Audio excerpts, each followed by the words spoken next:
இந்த ஸ்லோகம் ஸ்ரீஸ்துதியின் 18வது ஸ்லோகமாக இருக்கு. இதில் நம்ம தேசிகன் தாயாரை பார்த்து செய்ற அந்த பிரார்த்தனை, தாயாரை பத்தி புகழ்ந்து சொல்லும் அந்த வார்த்தைகள் என்ன என்று சுருக்கமாக பார்த்தோம்னா, நமக்குள்ள இருக்கும் எதிரிகளாக நமக்கு ஒரு மனிதனுக்கு எடுத்துக்கொண்டால், அவனுக்கு பல பேருக்கு மேல வெறுப்பு இருக்கு என்று வைத்துக்கொள்ளலாம். இவர்களை பார்த்தாலே எனக்கு பிடிக்காது என்று சொல்லலாம். அப்பேற்பட்ட நபர்களை தன்னோட எதிரியாக அவன் கருதுவான். அப்படி நம்ம மனிதர்களாக இருக்கோம். நம்ம எல்லாருக்குமே எதிரிகள் என்று சொல்ற மாரி யாரோ இருப்பா.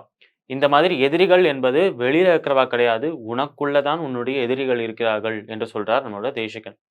அப்படி நமக்குள்ள நமக்கே தெரியாமல் இருக்கும் அந்த எதிரிகள் யார் என்றால், அவர்கள்தான் காமம், குரோதம். ஆனால் காமம் என்னும் ஒரு எதிரி, குரோதம் என்றும் ஒரு எதிரி.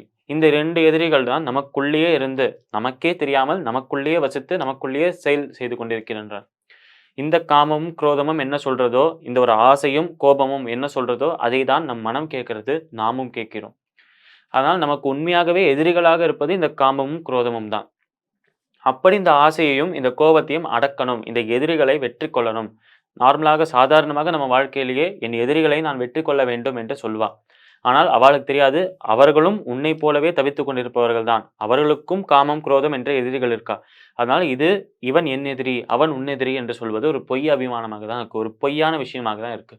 உண்மையில ஆழமாக பார்த்தோம் என்றால், நமக்குள்ள தான் நம்முடைய எதிரிகள் வசித்துக் கொண்டு இருக்கிறார்கள். அப்படி இருக்கும் எதிரிகளை வெல்ல வேண்டும் என்றால், அந்த எதிரிகள் மீது வெற்றி கொள்ள வேண்டும் என்றால், அதற்கு அந்த தாயாரின் அனுக்கிரகம் தேவை என்று சொல்றார் நம்ம தேசிகன். ஆனால் நமக்குள்ள இருக்கும் அந்த எதிரிகளை வெற்றி கொண்டு, நாம் அந்த எதிரிகளிடமிருந்து தப்பி வந்தோம். அவர்களிடம் நம்மை நாமே மீட்டுக் கொண்டு வந்தோம் என்றால் மட்டுமே, நமக்கு அந்த இறைவனின் அந்த ஒரு அருள் கிடைக்கும். அதற்கு நம்ம தாயாரின் அந்த ஒரு எண்ணம் வேண்டும். அந்த சித்தம் வேண்டும். அதனால தாயாரிடம் நம்மளோட மகாலட்சுமியிடம் சென்று எனக்குள்ள இருக்கும் எதிரிகளை அழிப்பதற்கான சக்தியை கொடு என்று கேட்க வேண்டும் என்று சொல்றார் நம்ம தேசிகன். இந்த ஸ்லோகத்திற்குண்டான விளக்கம் இதுவே. இப்ப நம்ம நேற்றைய தினத்து நீதி கதையின் தொடர்ச்சியை காண்போம். இந்த ஒரு கதையில நேற்றைய தினமே பார்த்தோம். இந்த ஒரு கதையில இறைவனை சென்று அடைவதற்கு பல வழிகள் இருந்தாலும், ஒரு பக்தனாக இருக்கலாம், ஒரு காதலனாக இருக்கலாம், இது ஒரு சின்ன குழந்தை என்று நினைக்கலாம். அவர் தலைவர், நாம் தொண்டர் என்ற பாவத்தோடு நினைக்கலாம். ஆனால் ரொம்ப முக்கியமான ஒரு பாவமாக, முக்கியமான ஒரு எண்ணமாக இருப்பது அந்த இறைவன் நம் நண்பன் என்று கருதுவது. இப்படி இறைவனை நாம் நண்பனாக கண்டோம் என்றால், அந்த இறைவனும் நம்மை அவர் நண்பராக காண்பார். அதனால் இந்த ஒரு விஷயத்திற்கான ஒரு எடுத்துக்காட்டாக, ஒரு உதாரணமாக தான் இந்த ஒரு கதை இருக்கு. இந்த ஒரு கதை ஆரம்பிக்கிறது ஒரு கிராமத்தில். அந்த கிராமத்தில் ஒரு சிறுவன் இருக்கிறான். அந்த சிறுவனுக்கு ஒரு 6 வயது இருக்கும்.